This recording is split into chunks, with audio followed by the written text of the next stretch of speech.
Hello there and welcome back, or welcome if you're new. My name is Daphne. Thank you so much for joining me today. We are out front in my slope garden and I'm giving you a quick sneak peek at the final reveal. I'm out front this morning early because I wanted to share our video sponsor with you. So as you guys are aware, I am in the need of a new timer. And in the backyard, we had put in a DIY irrigation system several years ago and the timer went out. So I was contacted by RainPoint, who is our video sponsor. I want to thank RainPoint for sending me over the 2-zone water timer with hub. We're going to be unboxing. I'm going to give you guys a close-up of everything that's inside of the box. And then we're going to set it up. I've already downloaded the app and I'm super excited to be able to install this in the backyard. So I just want to thank you so much for clicking on today's video. I hope that you enjoy it. If you did, make sure that you give me a plant emoji in the comment section. This just lets me know that you're enjoying the video and I'll continue to bring you videos like this. So we're going to head to the backyard and we're going to get started. Before we head to the back, I just wanted to quickly unbox it out front so that you guys know everything that's in the box. So the first thing that I'm pulling out is the hub, and this is what gets plugged into the outlet. And then the next is the 2-zone water timer. It's a very basic. I wanted to just make sure that I got something that was very easy to be able to use. On the back, you have to put in 4 AA batteries. As you can see, you can just take that off very easily to be able to attach the batteries. Inside is 3 different manuals. You have your quick manual, which is the one that I referred to. You have your user manual, and then you have like a quick troubleshoot manual as well.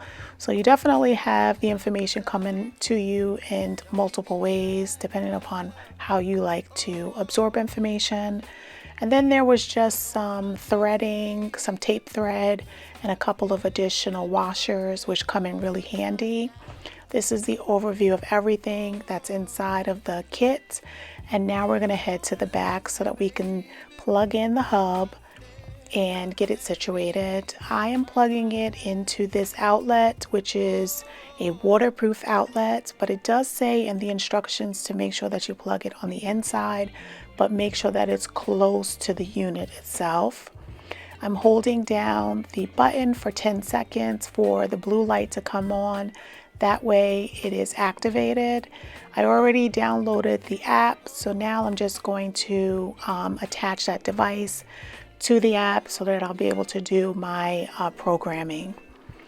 Now that I have that done, I'm adding in the timer to the spigot itself. It's very easy. Everything should just be hand tightened. I'm going to add in the 2 outlets. Because this is a 2-zone, in the first zone, I'm adding in my DIY irrigation hose, and then in the second one, I'm adding in just my regular garden hose. Now that we have everything set up, so what's good about this is the app. You're able to set the duration, you're able to schedule what days. I have it set for every other day, and I have it to run 20 minutes, and I usually try to set it early in the morning time. So I set it for 8 a.m. so it'll run from 8 to 8:20, and then it'll cut off, and then it'll be running every other day. I find that works out really well for my area. So now that we have zone 1 set, I just wanted to go through the zone 2 settings. So once you click on the app, it's going to bring you to the usage because you're able to see exactly how much water you're using.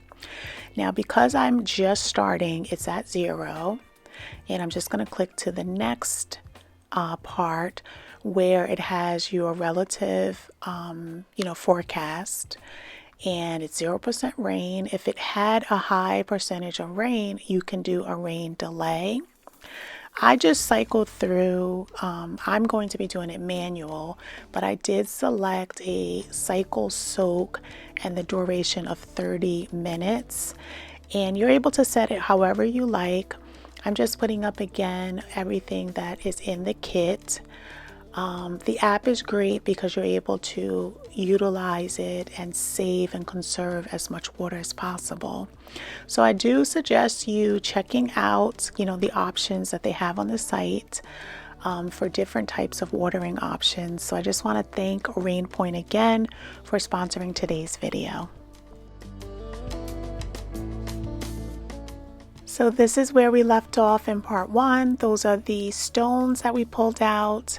We're going to head down to the front so that I can just give you guys a close-up look of where we're going to be starting with on this day. Now, before we get started, I wanted to just give you another look at the lower stairs that we worked on. I still haven't decided at this point, but I definitely did decide that I'm going to just be painting the side wall all in the slate color. So thank you for all of the advice that you left in the comment section in that video, because I definitely decided on that I was just going to unify the side walls to all be the slate color. So this is how the front slope is looking. I'm just making sure that I get down the tarp and the shovel. We're going to set that up inside of the driveway because we're going to be removing all of the plants so that I just am able to start with a clean slate and be able to lay out the plants exactly how I want them, especially because the hosta here are huge. So I definitely want to be able to take out all of these hostas, and then at the bottom we want to take out the phlox as well. And in most cases I'm going to be splitting a lot of these plants, like really dividing them and maybe using just a small portion in different areas throughout the slope. So the first thing that we're going to do is this massive hosta that's right up against the edge. And I am just making sure I go in all four sides of it. And as I'm doing it, I realize that there are some stones that I didn't realize was nestled really up to the base of the plant. So I'm just taking the time to be able to get those out and then be able to get the shovel really close to the base so I can get as much roots as possible so that we're able to transplant this perfectly.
I have to say the hosta is definitely a good option for slope because of the tiny roots. They act as glue almost.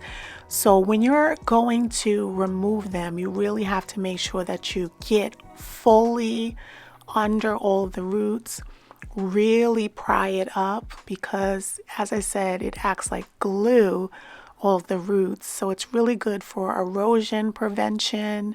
So it's definitely something that I want to make sure that I have here on the slope.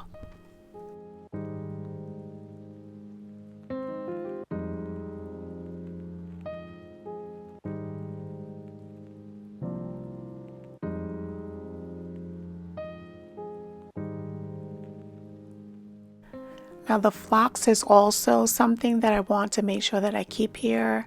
So this large portion is very overgrown.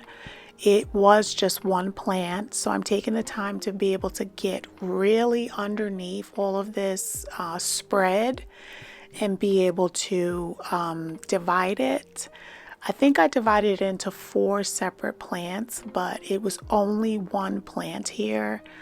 And I think when I put it in, it probably was only like a 4-inch plant, but that was so many years ago. And I'm really happy that I was able to divide it and be able to just put little portions throughout this rock area.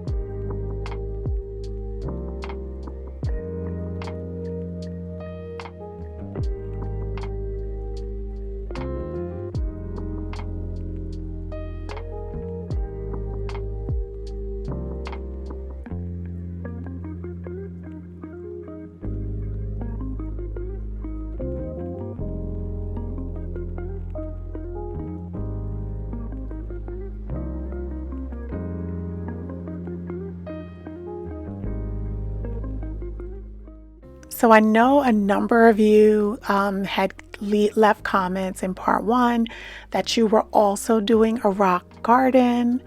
A lot of you are doing it more on a flat surface, which is absolutely amazing. It's probably similar to the pathway rock garden that we have.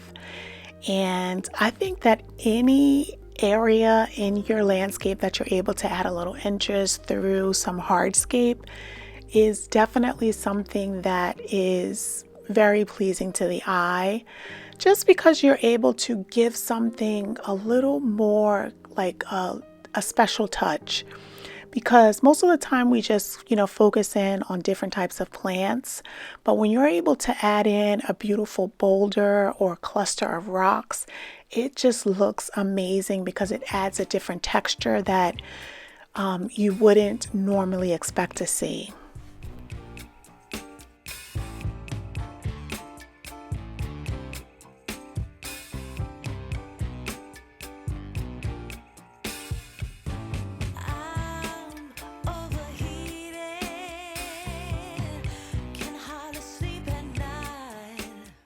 So we were able to unearth some really large stones on this day. So I'm just taking the time to hose them off so that we can actually see the natural color of the stones.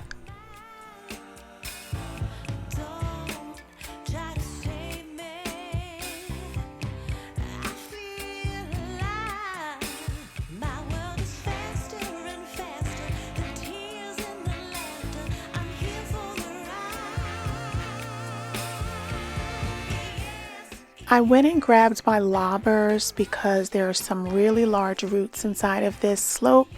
So I wanted to make sure when I went to go plant back all of the, the plants that I'm relocating and then the new ones, I wanted to make sure that all of these roots weren't having to compete with the old larger roots of plants that aren't in the landscape anymore.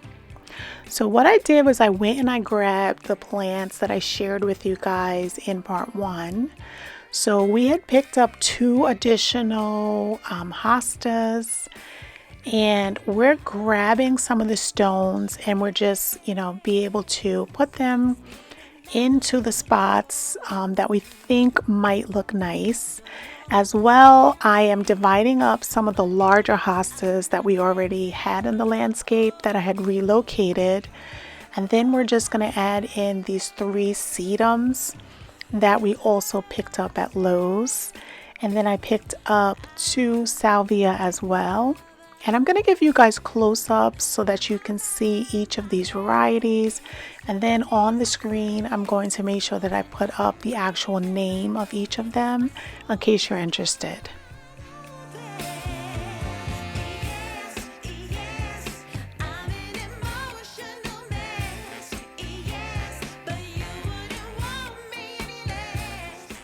So I'm up early the next morning. I left everything out because I really wanted to see if I like the layout. Because sometimes when you're working, in the landscape, you're doing, but then you need to step back and make sure that what you're doing is actually what you ultimately want to see in the landscape. So overnight I thought about it, and I did not like the way that I had spread out all the stones. So what I'm doing now is I'm trying to do groupings and really thinking about each and individual plant that I'm going to be adding and making sure that I'm showcasing it and not just scattering all of the rocks and stones out, but really being able to make a statement with each of them. And I think I was able to achieve it.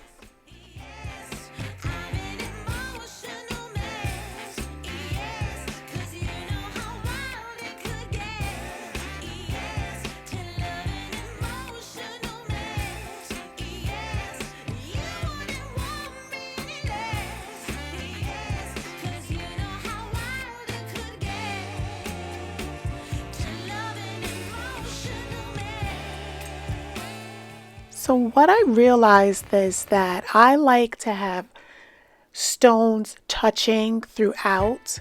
So whether that is a pattern going all the way across, like how I have the bottom layer, or if it's a grouping, a staggered of larger and smaller, I like to have things more in clusters as opposed to how I was doing it originally, where I had things very spread out.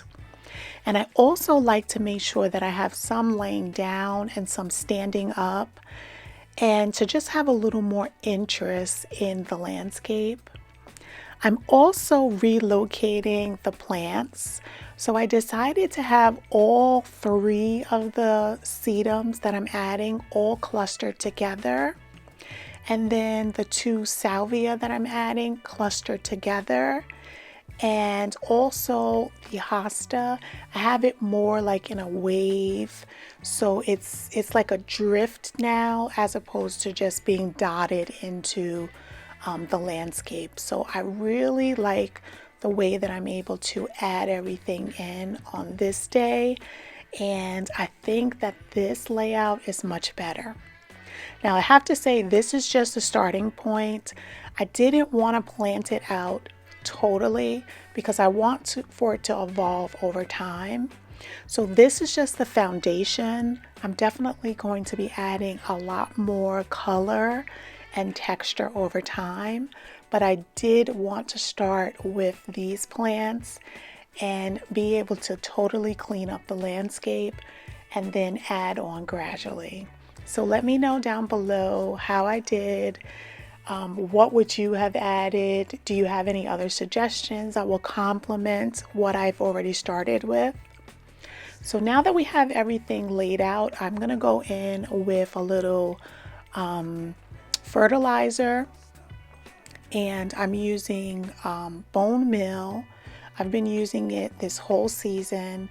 So we're going to make the holes, and then we're going to add in the bone meal, and then we are going to plant everything up. Now I have to say, I'm not using any fertilizer on the sedum. I'm just using it on the hosta and the salvia.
When I was initially removing all of the plants, I did notice that we had some snails in the ground itself.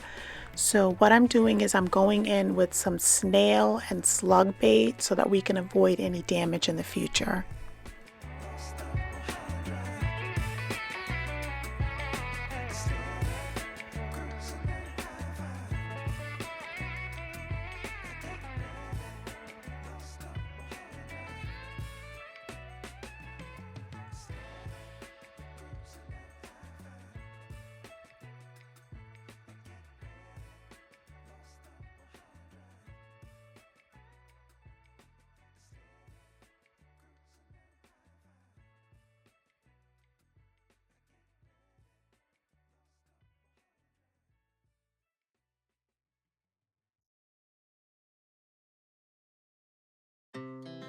Our hearts beat to the city streets. We began to feel the fire. We rise like tall buildings as the chemicals, they take us higher. The night's young and it's just begun as she puts her hand in mine. We wanna chase the night, wanna dance to the light, pull stars from the sky, just two hearts. So we're just going to water everything in so that everything is nicely hydrated, and then we're going to add in the mulch. Two hearts running wild.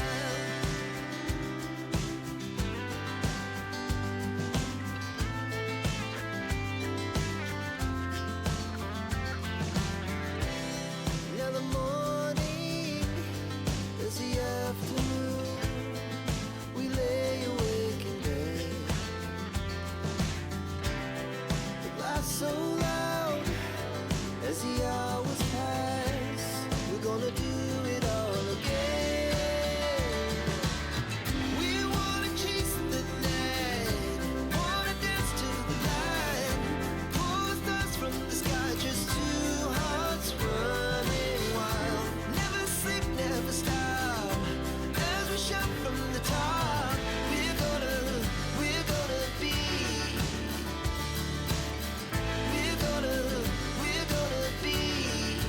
two hearts running wild. The mulch that I'm using out here is brown mulch, and it's a new mulch, that I've been using. I'm going to be using it here, and then I also use the same type of mulch in the no-dig bed that we did earlier in the season. This is an organic Miracle Grow all natural mulch, and I really like the color and I like the texture of it as well. So I am going to link this in my LTK shop along with any other items that I'm using today, so that it's easy for you to be able to shop. So make sure that you check the description if you're interested in learning about the products that I'm using and if you'd like to shop. Never sleep, never stop, as we shout from the top. We're gonna be two hearts running wild. We're gonna be, we're gonna be two hearts running wild.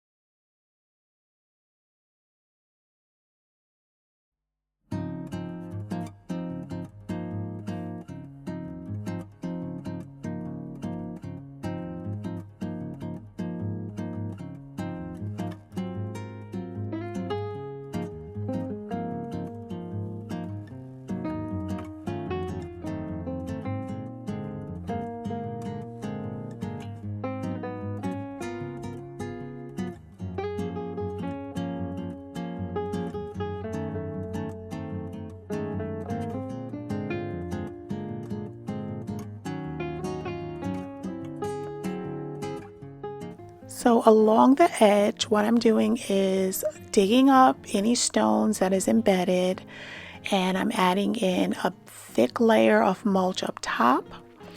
And we are going to finish this off, and then I am going to give you a look back at the before, and then we're going to go into the after.